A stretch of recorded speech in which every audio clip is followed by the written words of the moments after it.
Yeah, and that would be another same team example in that they're not actively trying to tick you off. They might just be really oblivious, or maybe they just are not as bothered by the stack of dishes as you are. So sometimes it is politely advocating and asking, hey, love, I'm doing this right now. Would you mind doing the dishes? And when they're like, oh, sure, and do it, then, hey, thanks so much for doing that. Right. Happy situation. Absolutely. This is Ryan and Michelle, and welcome to the Celebrate MarriageCast, where we hope to restore and reclaim godly marriages through honest and real conversations. Welcome to episode 126, and we are talking about celebrating things that we want repeated today. Yes. I love that concept, Ryan. Yes, absolutely. So we've been in a series here at Celebrate.church entitled House Rules, and it has been so good so far, and it has everything to do with basically your role in your household. We all have a role to play. Yep. And it's been so good. There was a line, though, in week 1, Michelle, that's just absolutely just stuck in my head. And sometimes things get stuck there and they just rattle around for a while. It's like they're perculating. You're just thinking about it and it's getting better and better. Right. Marinating. Right. Yeah. So, but the line is this, and it's what gets celebrated gets repeated. And actually, Michelle, like the first thing I thought of were like our kids. Yeah.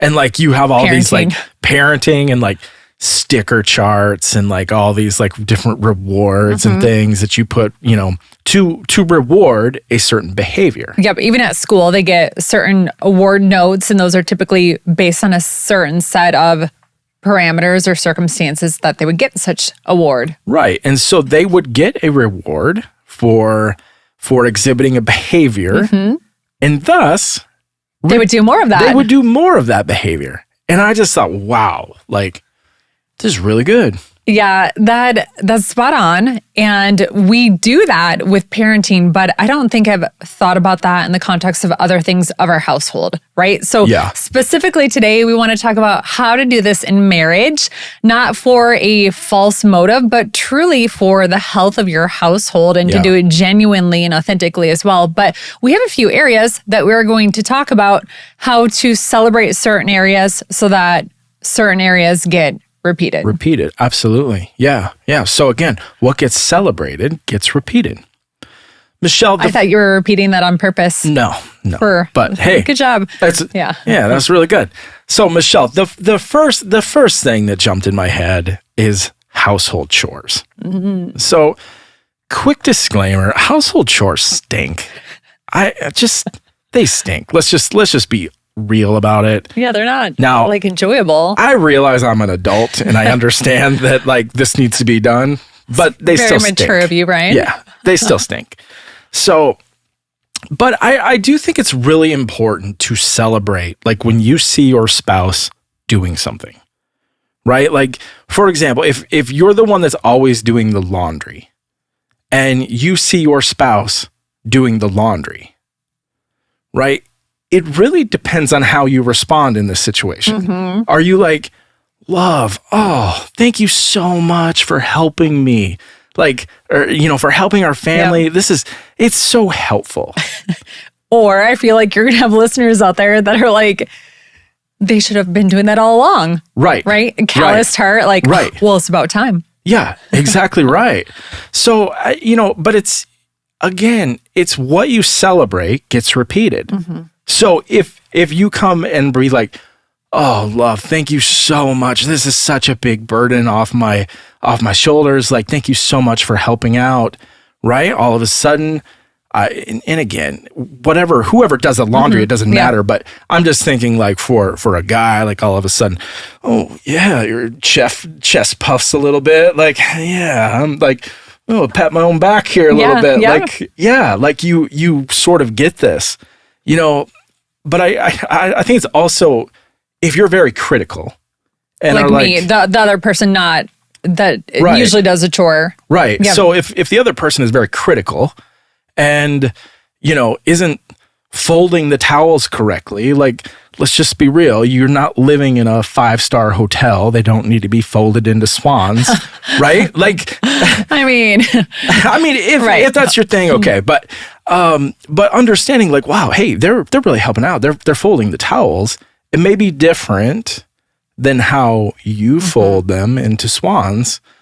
But again, what gets celebrated gets repeated. Yeah. Well, for the record, I don't fold our towels into swans. No, we don't live on a cruise ship, but I do have a particular way of folding them. In college, I worked at a hotel, so I feel like I know a pretty solid way to fold a towel. Yeah. But when you do it early on, it was like, and you'd catch me refolding them. Well, guess what, you guys, if your spouse catches you redoing the work that they did, they're probably not going to keep doing that. And that was actually, I don't know why I didn't listen to it, but my mom had given me marriage advice when we were first married. She said, you know what, if Ryan does chores and they're not the way that you like it, just be appreciative, because, you know, I think she had a story with my dad where he tried to do something, I think it was laundry, and it was, you know, off, and that really discouraged him from, you know, from doing it. But I love the encouragement, and I hope that listeners are hearing it really is genuine. You're not doing it out of false motive, but you're just trying to recognize that your spouse is trying. Yeah. They're trying to help around the house. Absolutely. Especially with chores. Again, chores stink. Yeah, that's great. And if you can get any help, like, I don't know, I'm all for like a big encouragement and being like, oh, thank you so much. Yeah. So good. And Ryan, I feel like you are such a great helper around the house. I mean, we started, it really was a joint effort. I started a full-time job. This is my 4th week now, and it's been a huge adjustment for us. And previously I was working contract work and part-time for many years, almost a decade. So this really has been a big change, driving, 20 minutes each way, which isn't huge. It's a change. Yeah. Getting up way earlier to get our son to school early so I can drive. And anyway, so you are making dinners. You've made dinners for like the past 3.5 weeks solid. And I looked at you last night almost with like tears in my eyes and just said, thank you so much for doing this. Like, thank you. And just, I haven't done that enough over the 3.5 weeks, but specifically, I remember last night I just was like, thank you so much. This means so much. I want you to know, like, look at me. I want you to know how much this means. Yeah, absolutely. So, Ryan, I think, so the first area is household chores. The second area is parenting. And this is a personal pet peeve of Ryan. So I'm just going to throw this out there. But watching your kids is not babysitting. So we're just going to set that out there, that we're not talking about babysitting, because if they're your own children, it's parenting. So we're talking about parenting. Yeah. And part of, I'm going to say this because I've never once heard a woman say this. Sure. And so like part of it is like, I've heard a lot of guys say, oh, I got to babysit the kids tonight. I'm like, whose kids? They're your kids. So that's parenting. Yes. Ryan, have you ever called anyone out on that? I would love to just be a fly on the wall and watch that. I don't think so. I don't know. I don't know. I can't answer that for sure. But you're babysitting. Whose kids are you babysitting? And wait for them to say, oh, my kids. Oh, so parenting. Yeah. Okay. Sorry. Ryan has spoken. So, but just understand this. If there is a night when it's mom watching the kids and not dad, or dad watching the kids, not mom, in this example, we'll use the dad since they're home, they're parenting, they're not babysitting. Let's just use the example of Galentine's. We had this phenomenal Galentine's event before Valentine's last week, and or 2 weeks ago, I guess now. And when you got home, how did you enter the house? How did you observe the scene at hand? Were you critical of, oh my gosh, you guys ended up ordering pizza? Or, oh my gosh, you didn't do the laundry? Or, it's messy, or they're still awake? Just how did you enter, and were you appreciative for that effort? Obviously, chores have to get done. So if the house is like torn apart, maybe there should be some questions asked. But do you appreciate your spouse for taking some of those things off of, your shared plate, for taking the sole responsibility of that for the evening, so that you can go and do something really, really fun? So just reflect on that. Yeah. Yeah, Michelle, a couple things. One, you said something. You were at a meeting here a couple days ago, and you came home, And like, I found myself, this is really, I think, interesting, where like I had apologized to you because I'm like, I'm really sorry I didn't get anything done. And you were like, you were spending time with our son. Like, yeah. And like, all of a sudden I was just like, oh yeah, I was like, yes, like we had a great time. Thomas and I had a great time. Yeah. And we got to hang out. We got to do fun things together. And like, I had put that on myself. Yeah.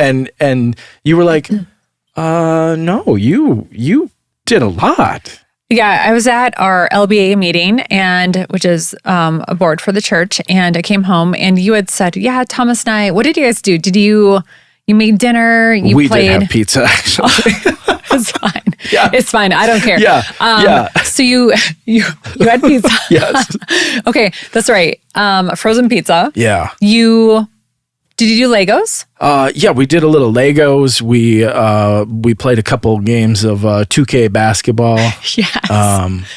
We're super old school. Yeah. And you guys had a great time. It was father-son bonding. Right. It made my heart so happy. And then you started apologizing. And I was like, no, you were being engaged with our son. And that time is so precious. Yeah. So.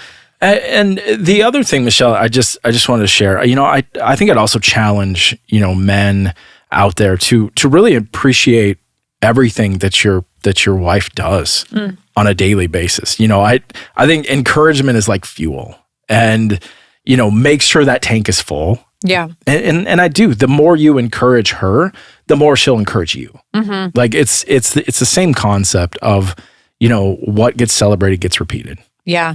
You look at couples that are maybe in this, there are different terms for it, the crazy cycle or the endless cycle or the negative loop or whatever you call it, but it can be the opposite of that in a positive light. So if you start seeing the little things that they do, you start encouraging, you start adding fuel to that fire, you will see more of it. And you're literally speaking life into your marriage and into that relationship. So, absolutely. Yeah. Michelle, I think these are two great just life examples, of things that happen, I would say weekly in our home. And, obviously there's more. And I would encourage you to think through that, of what that looks like in your own marriage. Yeah. So we talked household chores and parenting, but certainly there are other areas where you can speak encouragement in. Yeah. And, I think it's also important to acknowledge that, like, for some reason, this is really hard. And I fully get it. I think by nature, humans are critical. Yeah. Right? You look at, and this might be a future show too, but you look at the reviews out there for anything, right? Typically, people speak up when they're upset about something. Right. I don't know, maybe it's just because we expect it to be great, or we have high expectations for people, but we're quick to let them know when they let us down. But you're right. We naturally maybe criticize more than we encourage. It's almost a trained skill. Yeah. Yeah. I think there's two things that kind of jumped out to me, Michelle, as to why, like, what gets in our way of celebrating. Okay. And I think two of them are routines and feelings. Okay. And I can speak to routines because I am probably like one of the most routine people like in the world. Because everyone knows you put deodorant on first. Yeah, I literally do the same exact thing at the same time every single day. Like, that's great. I mean, I could probably do it in my sleep. Like, it's so autopilot. And so, like, I do think structure is important and routines are important, but I've also come to realize that they can get in the way of celebrating. Because if something is off, right, and if something kind of breaks my routine, it's very easy to become critical. Okay. Do you have an example? It's easy to shift. I think for me, a lot of this is, I think a perfect example is I grew up being 20 minutes early everywhere I ever went. Like we've shared this before that, like, man, church, we were there 20 minutes early. Just in case you got a flat tire on the way, you could still change a flat tire and be early to church. Yeah, I could change all 4 of them. But like, so it's easy to get that ingrained where, if it's like 20 minutes before we need to be there and like we haven't left yet, it's easy to fall into that routine. And then all of a sudden I get a little bit panicky. I get a little bit probably more critical. I get a little bit like, I start pacing. Sure. Yeah, I can see it. I've asked you that before. Are you anxious right now? So, but I think it's an area where it can become very like if you're used to doing something, like for example, if I'm doing all of the laundry and your spouse, you come, hey, I'm going to help you, and you start to do it differently. I can understand, being a person of very, very routine structure, how that can get in the way of me celebrating you helping. Sure. That's a good point, Ryan. So routines, don't let that be a stumbling block to encouragement. Maybe it's having a little bit of flexibility. Yeah. I think the second area is feelings. Nothing but feelings. And I'll speak to this for obvious reasons. Sometimes our feelings can get in the way. Yeah. And you can start to write a negative script about your spouse. So it might not even be reality, but it might be how you feel. So if you're the one typically doing the household chores, it could be easy to make comments like, if I do see Ryan doing something he doesn't normally do, saying, it's about time. Thanks for finally jumping in. I'm getting pretty tired from doing this all the time. Things like that, where that immediately puts out any fire that you are trying to fan or to fuel. Yeah. It just stops it. Where then you go into kind of a combative mode. Ryan's not feeling great anymore about his efforts. We probably are now arguing because he's defending himself and I'm defending myself, when the root of the issue is, me wanting help, and look, he's trying to help. Right. So we want to encourage that, not discourage it. Yeah. Yeah. I mean, Michelle, I'm just going to say it. That's where your same team approach can kick in. Like you just saying that out loud, I was like, this is so funny, because the intent that I had was to help you. Yeah. And here we are fighting. Sure. Because my intention was to try to help you with the chores. Right. And you're mad about the chores. Sure. And it's that loop. Yep. And it's just so much, I think having that mindset of hey, we're together. Mm-hmm. We're together in these stinking chores that need to be done. And we're going to work together on it. Yeah. And I think that's where, if you can celebrate that and celebrate your spouse helping, I think that's such a huge, that will get repeated. Yeah. And then you start into that loop of it being repeated, because you kind of have that endorphin hit. Like, hey, I kind of like it when my spouse is pleased with me and saying nice things, and I'm going to keep doing it to, keep the harmony in the house too. Yeah. So yeah, that's great. Absolutely. So we need to look out for our feelings, and also, like you said, our routines from getting in the way of encouragement. Yeah, absolutely. And I think just realizing how you respond matters. It really does. The tone, the words that you say, it matters, because when you do celebrate, it does get repeated. And whatever your spouse is doing, like if they're trying to be on your team, mm-hmm. and maybe they're not as great at it as you, that's okay. Like they're still on your team, and they're still trying to help you, to achieve success or to achieve harmony in your household. Same team. The same team. It's so important. And I would say, even if you have to ask them, because sometimes I think it can fall into like, what, you don't see the dishes there? Sure. Like even if you have to ask them and they're like, oh yeah, sure. Yeah, and that would be another same team example in that they're not actively trying to tick you off. They might just be really oblivious, or maybe they just are not as bothered by the stack of dishes as you are. So sometimes it is politely advocating and asking, hey, love, I'm doing this right now. Would you mind doing the dishes? And when they're like, oh, sure, and do it, then, hey, thanks so much for doing that. Right. Happy situation. Absolutely. So what gets celebrated gets repeated. Yes. And remember, you are on the same team. Same team. I love it. Speak Life. Think of that song. It's old. Yeah, Toby Mac, I believe. Speak Life. Yeah, no, I'm glad you said that because I almost said a different artist. And I didn't say the artist because I didn't want to botch it. You're right, though. It is Toby Mac. Yep, I can hear it now. Cool. With the beats. Should we do a mystery question? Let's do it, Michelle. Awesome. Patrick, cue the song. You are the reader this time, Michelle. Oh, then you draw it. All right. It's the mystery question time. Is that one or two? This one. All right. All right.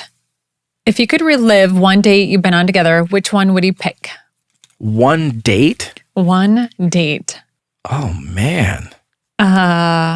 My first thought was when we went to Dallas and we ate, I think it was a Hilton hotel, and we ate at the very top floor of it. It was like a rotating restaurant, Nana's. I don't think it's open anymore. No. It was amazing. And that was so romantic and so just in the big city. It was amazing. Yeah. Not that we have to travel anywhere, but that one was the first one that popped into my head. Yeah. And had a really cute black dress and shoes. And you were looking stunning. Everything was great. Oh, wow. Thanks. Yeah. Handsome. Thanks. What about you? Golly. This doesn't count, but I'm just going to tell you the first thing that popped into my head was our honeymoon. Okay. But yeah, a week-long date. I mean, I feel like that's kind of cheating. Yeah, but, probably. We do a lot of pickleball dates. Yeah. I think it probably would be that trip, the same trip. I think that trip to Dallas was amazing. We did a race. Yeah. Nothing like some good exercise endorphins for romance. Yeah. Yeah. Absolutely. Awesome. Yeah. Very cool. And I don't think that race exists. Was that the Live Strong one? No, that was Austin. No. I was like, that one doesn't exist anymore. The Dallas one was a different one. Yeah. It's a hospital, I think. Yeah. All right. Good question. Awesome. Good answer. Yeah. All right. Cool. Thank you, listeners, for joining us today. We hope you have been informed of, just some tips to grow your marriage. And we look forward to being back on Friday. We have a fun assignment for you. We hope you have a great week. And we want you to know that we have resources at Celebrate.church/marriage. Have a great week. Have a great week.